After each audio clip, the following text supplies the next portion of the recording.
Everybody, my name is Todd Staples. I'm the Director of Analytics and Conversion, riveting title there, at Stream Companies. Have you had anyone from Stream come and talk before? We had Sarah and, oh my gosh, I'm blanking. Alex, Bill. maybe? Oh, Sarah. Bill, okay, Yeah.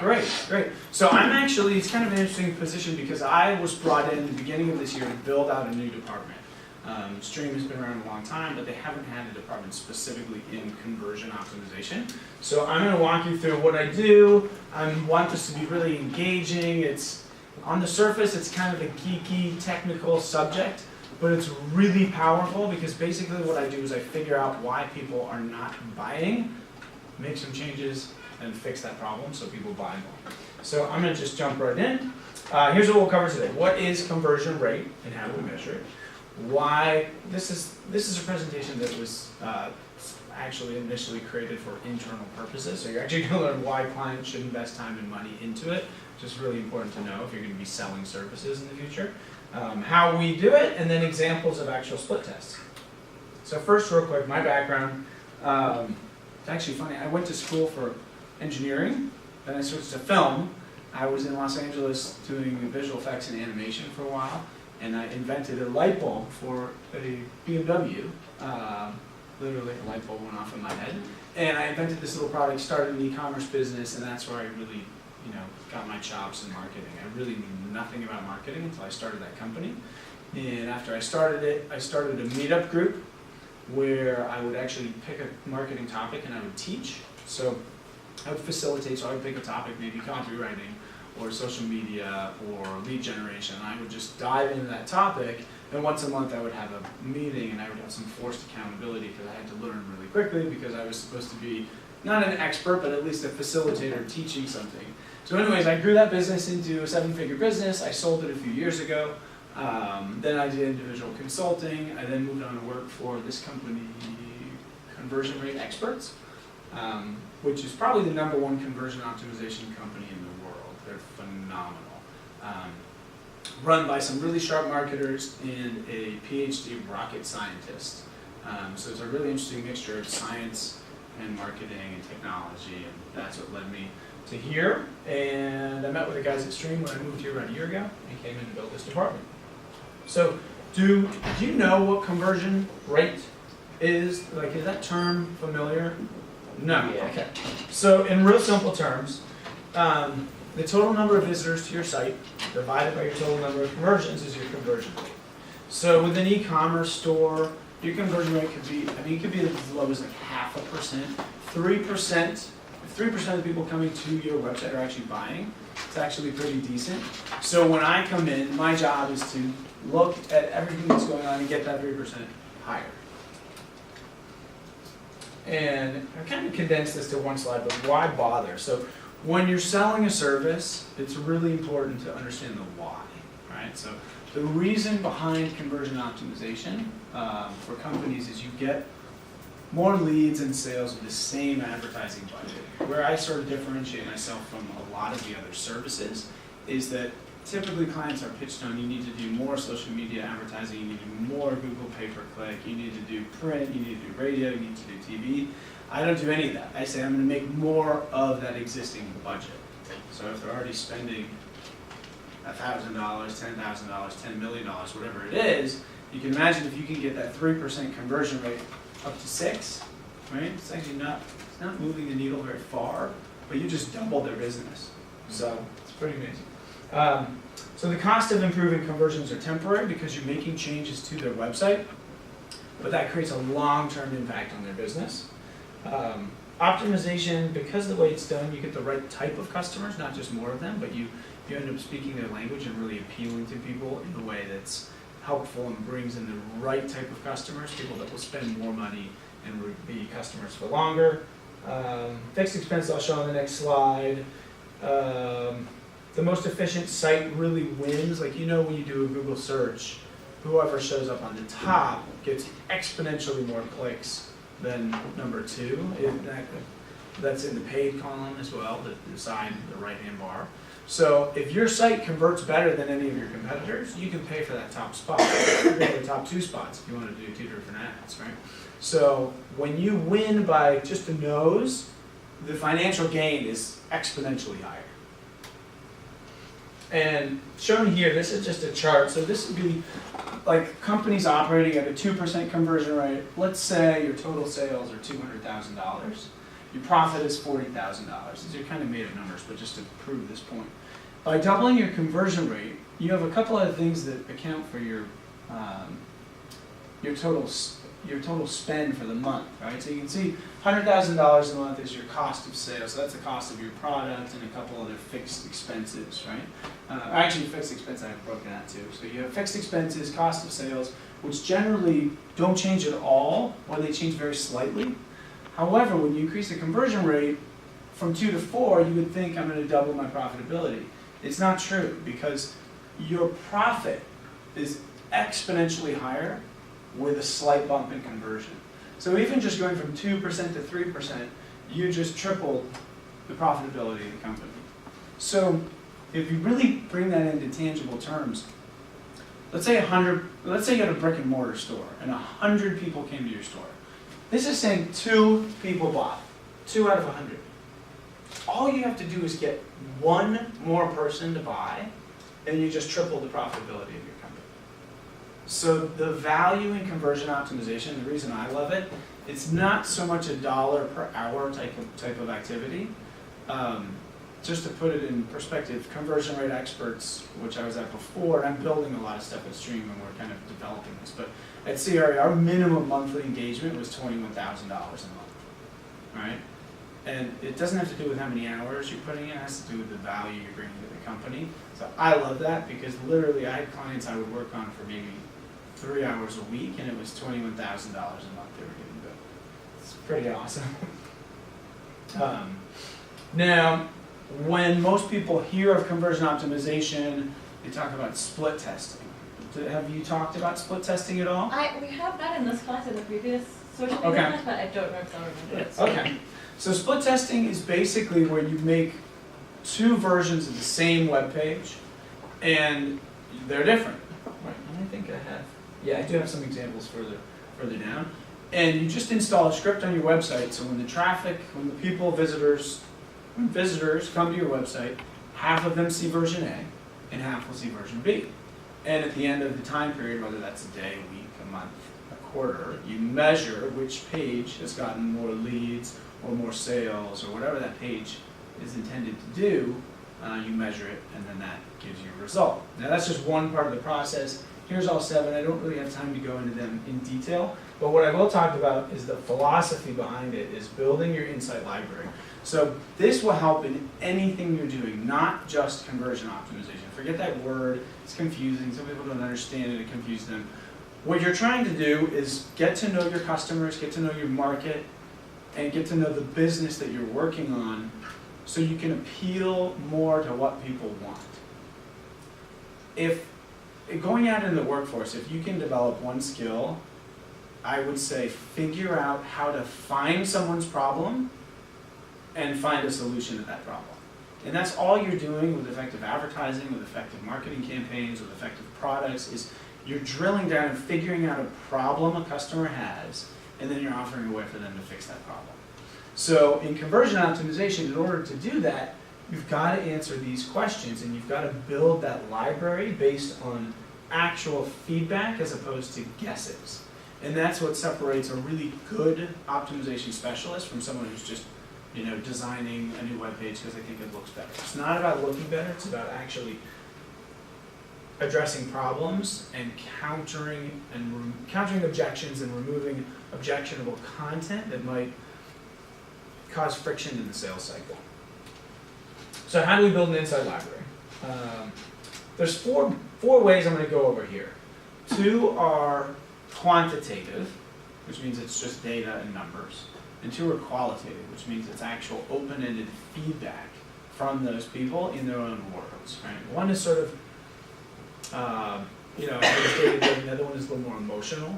And sales really happens at the emotional, subconscious level, as well as the surface kind of conscious level. So here's a heat map. These are fascinating. So this is just a tool you can install on any website. This is called a click map, and this is a scroll map. They're both different types of heat maps. So on the right here, what you see here in all these hotspots, this is where people are actually clicking on that page, right?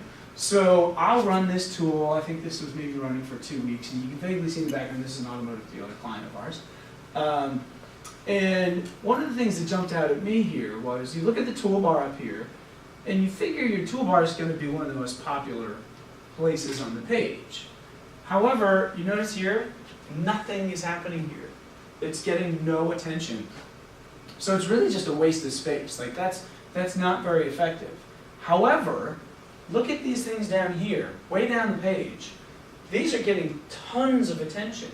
So what I ended up doing here, I don't think I have the example here, no I don't, is, and I can't read it on here, but whatever was here was really important to people. So as a test, I'll have one page like this, and then I'll take these two elements and slide them up here, because I know that's what people are looking for. And they're hidden way down at the bottom, and they're still getting all this attention. So by moving those to the top, do you know above the fold? We talked about above the fold. Okay, so that's the fold right there. So moving things above the fold, you're automatically going to get a lot more people to view those things, and chances are you're probably going to get a lot more clicks, because you've already proven with the research that people want to click that. Another thing here, these are the car models. Right? These are all getting a bit of attention. But what I do here is people read in an F pattern when they look at a website. So, and you can actually start to see that, right? It's like an F, right? So you tend to scan across the top and then go down and scan and then go down, right? So the page itself is laid out okay for that. However, you notice like 1, 2, 3, these 4, kind of the hottest cars, I would switch them and put them in popularity. So I would put the hottest car here. People make the mistake a lot of times of alphabetizing things, of putting them in numerical order just because it seems like that's a logical thing to do. It's wrong, right? So you want to put things in the order that people are looking for them. You really want to find a way to present things on a silver platter so it's easy for people to find what they're looking for. Now the scroll map here that you're seeing, this is the fold line on a typical computer screen. And the heat, like the color there that looks, you know, like it's white hot in the middle here. What that's signifying is everybody sees that part. And as you go down to blue, this actually means that very few people are seeing the blue part. So again, with this case study here, even though a small percentage of people are seeing this, huge amount are clicking. So that was a successful test. I don't actually have it here what I did. And like I said, I can't see it. But that's just kind of the detective work you do to come up with a hypothesis that you can test based on proof. Here's some examples. So this is Zappos. I imagine everyone in here is familiar with Zappos. Great company. I've been there a few times. I have a bunch of friends who work there. Not alphabetical. You notice this? Women's is first. So I can clearly guess that more women shop at Zappos than men. Now, it kind of looks alphabetical, but it's not. Your address is down here, right? So this is organized in the order that it's going to be most beneficial to the customer. And that is what is so important to get, is forget what you think looks good, forget how you want to organize it for the person visiting your site. Another thing that Zappos is really well known for, I will actually ask, what is Zappos well known for? Shoes. Other than their products. Bags. Free delivery. Free delivery, service. Their whole business is built on service. Tony Hsieh is the CEO, and has a book called Delivering Happiness, that's such a great title, and it's a great book. They're all based on service. They're 24-hour service. They expedite your shipping. They say it's going to be there in 3 days, and already you're amazed, and then it's there the next morning. And it's just like their service, service, service. So look at all the items they have at the top. Powered by service, 24/7 customer service, help, live help, and live help. Like there's so many opportunities to get service here. Fast free shipping on all orders, free shipping and returns. Like it's in your face. That is their main value proposition, is service. Like we will do what it takes to help our customers. And they're putting it in a place where everybody's going to see it. This thing at the top is called a pre-header, right? So a few years ago, probably would have had the header just go to right here, like in terms of, you know, typical styles. They've added an extra menu bar at the top, and then they've added an extra menu bar above that to really drive that home. Here's another company that does a great job with this, getting things above the fold where they're really apparent. This is a company in Australia that I worked on, and free next day delivery, free connection, Australian customer support. So getting the important things above the fold and right into the header is a way to have that there on every single page of the site and really make an impact. Design-wise, actually, you guys might know Revzell. I don't know if there's any bike riders here. This is a local e-commerce company, very successful. And I just picked out a few examples here. There's a major problem, like we addressed before, with the above the fold and below the fold content, and there's a design problem called a false bottom, right? Where if you're looking at the whole page, if the page isn't designed properly, you might think that that's everything and not scroll down. These are two sites that do a good job addressing that. These guys have purposely made one of their menus cut off in the middle, right? If this wasn't here, that page would almost look complete, wouldn't it? Because it looks like that could be the bottom, that's the whole page. Chances are a lot of people wouldn't even think to scroll down. But because this is clearly a menu that's cut off in the middle, you know there's something down there. And same thing over here. If this little teeny graphic wasn't there, you'd think that's everything. That's the whole page. You wouldn't scroll down. So little visual cues like that, I would bet you, if you ran a split test of this page versus this page without this, it would have dramatically different impact on how far people scroll down. So those are the heat maps. And then we get into analytics. Now, have we used analytics? Anyone here, Google Analytics? Yeah? Okay, cool. I would be so mad if you did. Good. So here's the thing about Google Analytics. It's a beast. It's a big, complicated, scary program. You don't need to be an expert. I've been doing this for 10 years, specifically conversion optimization for 3 or 4.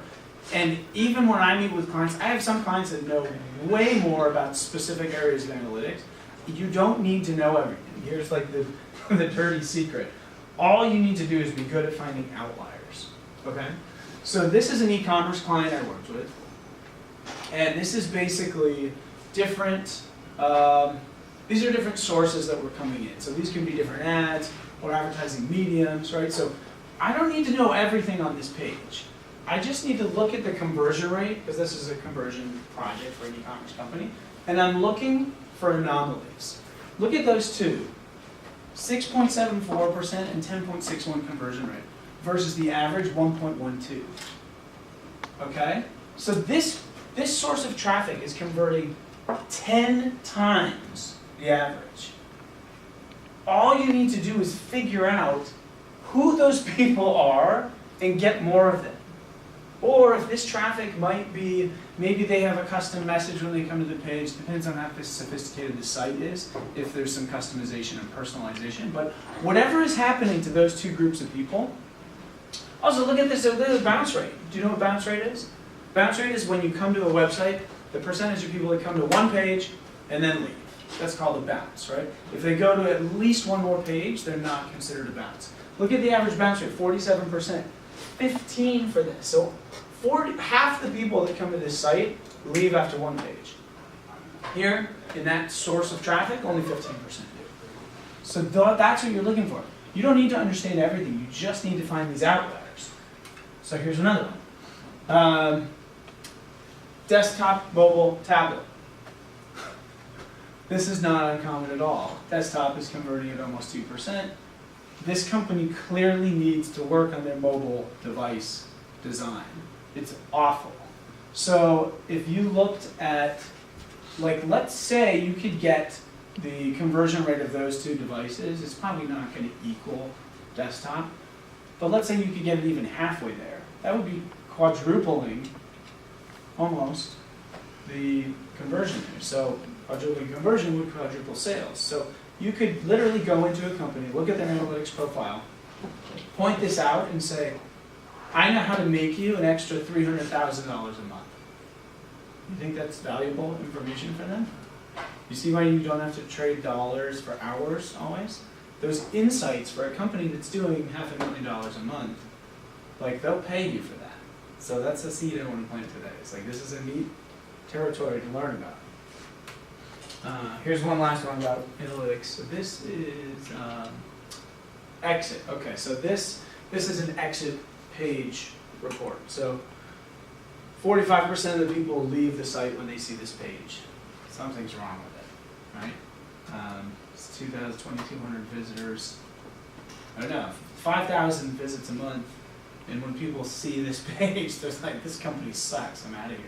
So something is wrong with that page. So you're just looking for things that are good, things that are bad, outliers, and then you dive in and figure out how to fix them. Right?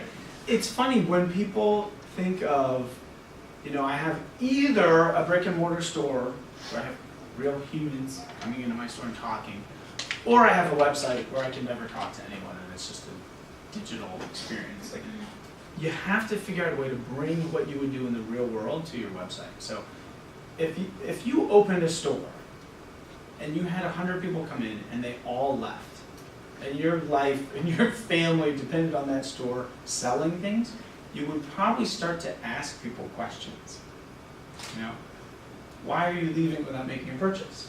Right? There's ways to do that on the website. So this is a webinar that I had, and I put the little question here. If someone came to this page and they didn't sign up, there's some triggering tools. This is a great one called Hotjar, where if they're on this page and they move their mouse to go close the window, this little pop-up will come up. You've probably seen them on sites. Most of the time, yeah. How successful are these? That's a great question. Not very. Okay. So, but if you think of it, typically a pop-up like this will maybe get 2%, right? It's pretty pathetic, but if 2 out of 100 people tell you why they didn't like your page, the experience, why they didn't sign up for your webinar, Yeah. that's gold and insight. Yeah. Like, you don't need everyone to tell you, you just need a few. So, Yeah, like think about how many people click on Google Ads and how much money Google makes, right? yeah. So asking these questions, especially when it's someone who's already decided, I'm leaving, they can just say, oh, I didn't like this question. I didn't know what time it started. Oh crap, we didn't put the time on the page, right? You make that little change. Or if they said, oh, I didn't want to pay for it, right? I'm like, it's free, but we didn't say it was free, right? So when you get the actual reason behind why people are doing something or why they're not, you can answer it. I do the same thing with email surveys. So this is where actually a ton of my data comes from for the qualitative info. So we send a survey out. Typically I'll offer a nice little bribe, some sort of prize. You win an iPad mini to get people to respond. And response rate on these I find is like 3 to 6%, depending on how, actually you can go up to even 10 if the audience is really engaged. But when you get this back, you'll get a lot of data. So the last survey I did had 1,200 answers and 18 questions of open-ended text. So maybe you take 1,200 times 18, it's a lot of stuff to analyze. But I have some really neat tools for allowing to do it, and what you end up with is some data like this. So this was a car parts company. So what most company owners do, and most marketers, even most marketers do, is they think, I wonder what people will buy, right? And then they act accordingly. They'll probably buy this. If you just ask them, they will tell you what they want to buy next. Where do you use to analyze all the text answers? It's just Excel, but there's a really interesting. It takes forever. Yeah. It takes forever. I have an overseas assistant in the Philippines who will spend like 60 hours analyzing a survey. So I don't know. I'm always curious. Yeah, yeah, no, that's great. Here's another great question. Imagine telling a friend about Vimian, that was the client saying, what would you say? So now you're actually getting inside their head and figuring out what they would tell their friends about the company. Canadian. Oh yeah, it's a Canadian company. Kind of funny out of context, huh? People would actually say that. Yeah. They would brag about that. Yeah, sure. What could we have done to make your decision easier? Everybody always says lower prices, so that was kind of a throwaway. Discounts is kind of in there too. More pictures and videos, right? Wouldn't have really known that. reviews and feedback, discounted shopping. Sometimes in here, because you do it open-ended instead of a multiple choice question, you get answers that are totally out of left field. I was working with a client a couple months ago, and we sent this out. No, it wasn't even this, it was the pop-up survey. And we asked, why are you leaving? And they said, I can't find anything, I speak Spanish. Put a Google Translate button on there. We put a Google Translate on there and the conversions went up. I didn't realize how much of the Spanish market was visiting that website, right? That's something I never in a million years would have thought of just off the top of my head, because I'm kind of in design mode and positioning and copywriting. And I've had that work before, but it just didn't come to me. It wouldn't have come to me if I didn't ask them. That's interesting. So for you guys, like with the surveys that you're doing, it's interesting to think about the type of data you get with like a multiple choice closed-ended versus Yes. an open-ended. Do you Yes. do also closed-ended questions? Almost zero. Almost everything is open-ended because of those surprises. You get shockers. And also most people use multiple choice, and they'll ask questions like, how did you rate your shopping experience 1 through 5? And you're like, well, we got a 4.2. Like, what the heck are you going to do with that? Like, how do you know anything on how to improve it if you say that? But if you ask a question, do I have it in here? No, I don't. But a question I love to ask people right after they buy is, what was it that nearly prevented you from making a purchase? Open-ended, let them fill it in, right? And they might say, I had never heard of you, I didn't know how, if you were a new company or not. I had a company, we did the test, where they've been around since 1932. And that some of the feedback we got was, I'd never heard of you, so I didn't know if I could trust your company. They've been in business quite a long time, have sold, millions and millions of dollars worth of stuff, hundreds of thousands of customers. This is kind of fun to do too with those email surveys because they're open-ended. You can drop it into a word cloud builder, and this is a visual way. It works really well for clients because they love to see visuals. Okay, so now once we know why they're not buying, how do we fix it? And this is where we jump into A/B split testing. So this is just a quick graphic. So here comes your traffic. Half of it sees A, half of it sees B. If B converts at 12%, A converts at 18%. That's the winner. You trash the loser, you do it again.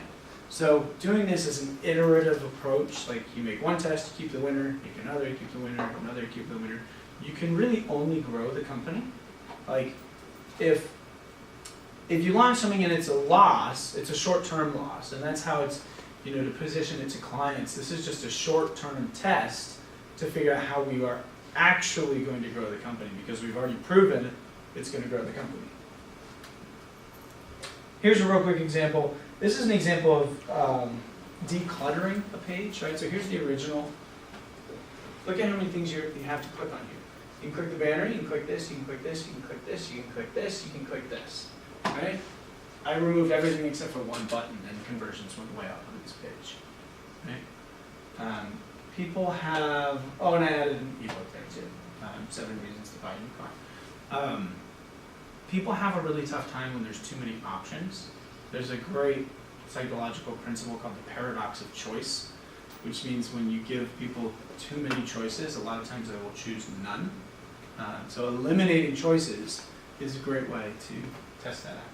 Car dealership websites are terrible. And they all look like the one on the left. I know, right? And in addition to that, they'll have chat windows popping up, and they're awful. So I am struggling trying to teach people to eliminate and simplify. 5 buttons here, and the sad thing is they all go to the same form, but they figure that if we give them 5 choices, they gotta click something. It's really good. Okay, so what can we test? So here's some really powerful things you can go in and test in the company. So have you talked about unique selling proposition? Yes, Does anyone know that term? Yeah. A couple of you have, so Yeah. some of them. Okay, so USP is really, and I have an example. Yeah, I have an example coming up I'll dive into.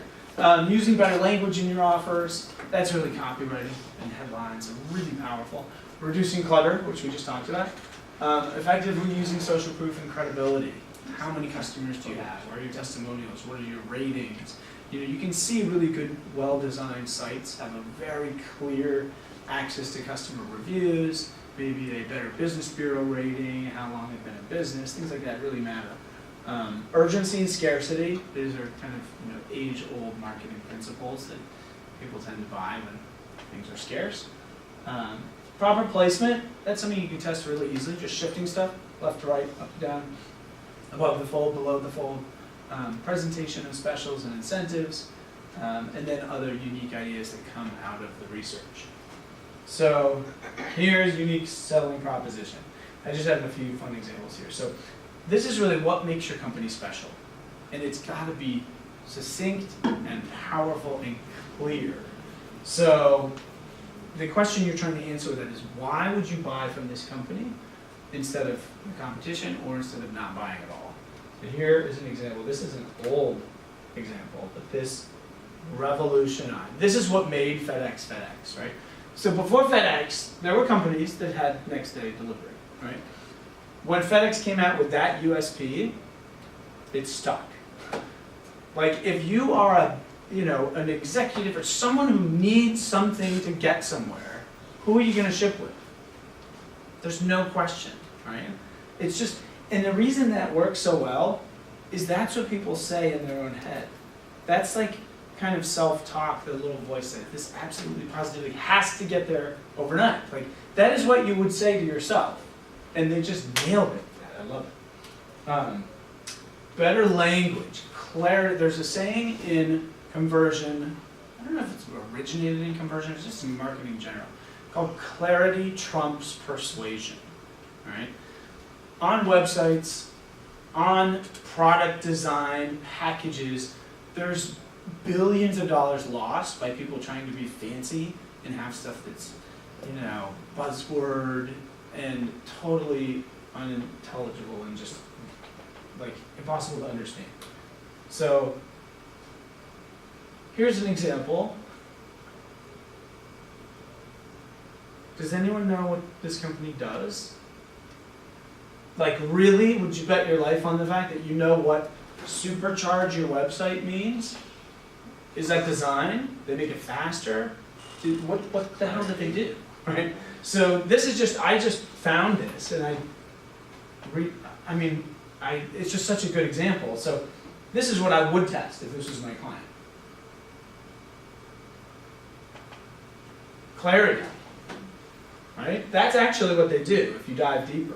But you notice from some of those other examples, 50% of the people that land on the homepage just leave right away.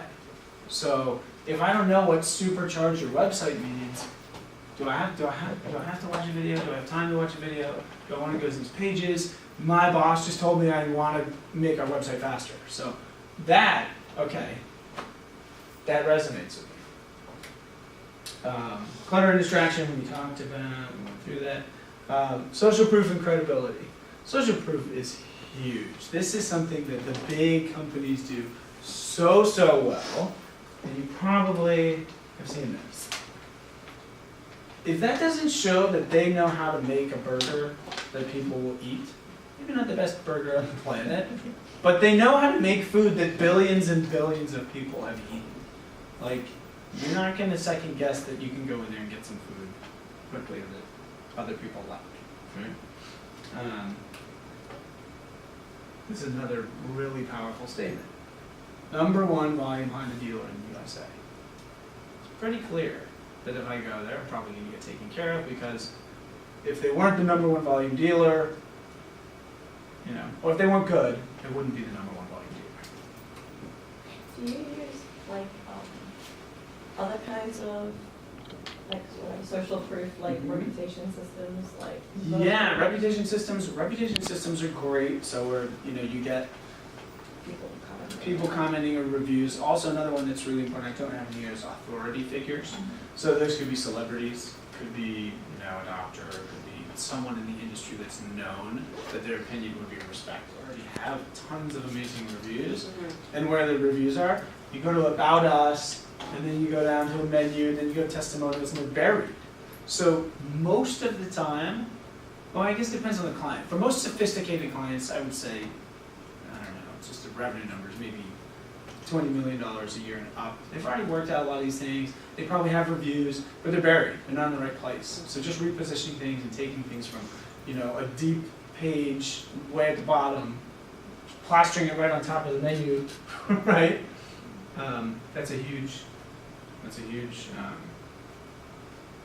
That's a common problem and a really good solution for a lot of companies, to just making it more apparent. Now, urgency and scarcity is a funny one because you don't want to put pressure on in the wrong time in the buying process, right? So when it works, it has to be done at the right moment. So here's an example of, you've probably seen this, to have some sort of ticker, right? So this is by a big company in Austin, Texas called Digital Marketer. They sell a ton, tons of products. And they have a really interesting way of doing it. They give it away for free. You pay a few bucks for shipping and they upsell you a bunch of other crap that you didn't think you were gonna buy, right? So, but they always have these countdown timers, right?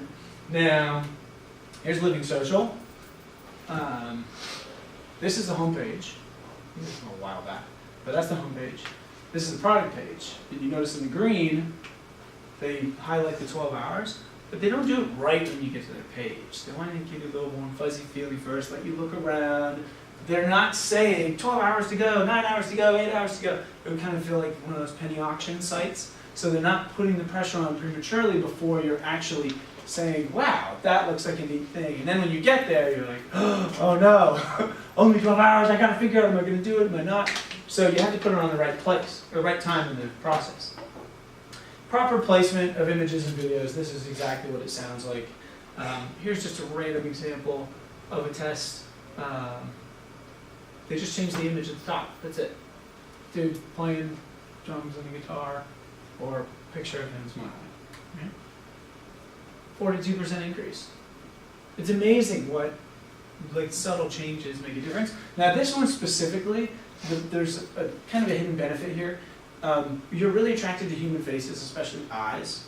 So you notice where this guy's kind of gazing is down at the button, right? He's kind of gazing down this way, and you tend to look where people's eyes are pointing on a page. You'll see this a lot, and that one is so small and kind of blown out, you can't really see it. But he's actually looking at where you're supposed to take action.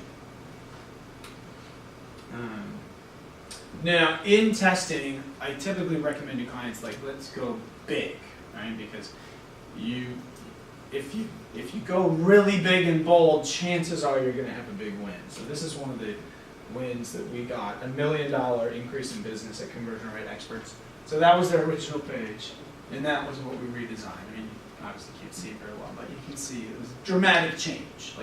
Not just a tiny little headline tweak or change the color of this or the image. Sometimes those work. Chances are that a bigger change is going to have a bigger impact. However, sometimes small changes make a big difference. This was a client of mine, and from the Insight Library that I built when we started working with them, we realized gift certificates were the #1 most profitable item. Analytics showed what's called toggling or ping pong, right? So what that showed is between different pages, it showed visitors going to the page and then coming back, and then going to the page and coming back. So when I noticed that, I map things out outside of analytics. I'll actually draw it out kind of in a flow chart because it's easier to see there. And I noticed a lot of people were toggling here. A PPC, so the pay-per-click scent trail, was gift voucher. So scent trail is a term where, again, this is kind of another human psychology thing. If you are on the hunt for something, and you know what that thing is, and you've maybe typed in gift voucher for a hot air balloon, right? And the ad you clicked on said hot air balloon and gift voucher. If you get to this page, and it doesn't say those exact words, gift voucher, the way you wrote them, the way the ad was written, you're going to lose the scent, right? Just like an animal tracking scent, you're going to lose it. And the common complaint, oddly enough, on this page was, where do I buy a gift voucher? To me, it was totally obvious. You just click gift certificates, right? However, the language was off. Voucher and certificates. And that, you can't really tell, does that mean I have a gift certificate or I want to buy one, right? So I made a test here where I removed it from here, separated it, I wanted to isolate it. I put a little gift box next to it, and I matched the right language. And this, I don't know if I have the stats here, I don't written. This made this client over $3 million, that one change. Crazy, right? Totally insanity. Yeah. So you think that if you change the language, or by changing the language a little slightly, and then also adding like a visual element to it, that would also benefit the if you can, because that that little gift box really, like, it's so tiny, but it's pretty clear. Like, Yeah. I'm in a shopping mode. I'm purchasing something. And you knew that was what was happening, right? Like, you had already identified that the problem was that people couldn't find it. Exactly, and that was literally from those pop-up surveys. They were saying, I don't know where to buy a gift voucher. I was like, it's right there. And those are the things that you wouldn't expect. Like, if I had sent out a question about that homepage and said, and given them 5 answers, right, I never would have said, you can't find the gift certificate, because I would call it a gift certificate, right? This is an Australian company, so that might be why there's some language issues. But it's just fascinating to see that. Like a tiny change in just that little image can have such an impact.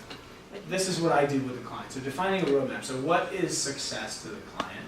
Right? And this will give you an idea of kind of how someone could be involved at different levels. So what does success mean? Do they want more people to visit a certain page? Do they want people to sign up? Do they want to buy? They want to buy anything? Do they want to buy the highest margin items? What do they actually want to buy? And then you build the insight library, which we basically talked about today. Researching competitors. Right? So this is a great trick. There's a neat site called usertesting.com where you can hire people online to look at your website, and you tell them, go do this, right? Go buy a dress. Right? And as they go through it, they speak out loud, they tell you some of the problems they're having. What almost no people do is they hire people to test other competitor sites and ask them the same questions. Right? So if you run usability testers on your site and then a competitor site, you don't need any special access or back-end, you don't need access to their site to run a test on a competitor. So then you can actually listen to the people and figure out where the different stumbling blocks were, and if on the competitor site they're like, oh, I love this is great, it's so easy. You maybe want to emulate a little bit and bring over to your site that's missing. Then you create and run the split tests, designing those challenger pages. So in each one of these things, the areas of opportunity, this would be strategy, right? Building the insight library, this is all about tools and research, right? So that's it, analytics, plugins, looking at that data, drawing those little outliers out to figure out what is actionable and what, where the improvements can be made. Also taking that and putting it into presentation form, right? So when you get that Excel sheet and it's 18 questions and thousands of answers, and then you make little charts, putting that into something really nice is important. So I don't spend much time on that because it's time consuming. I'm not very good with design, funny enough, but I'm in kind of a design area, but I'm much more in the psychology of it and the kind of detective work. So I had someone put together all those PowerPoints, and that's a critical part of this, especially when you're dealing with enterprise, like high-level business owners. Your presentations have to be flawless.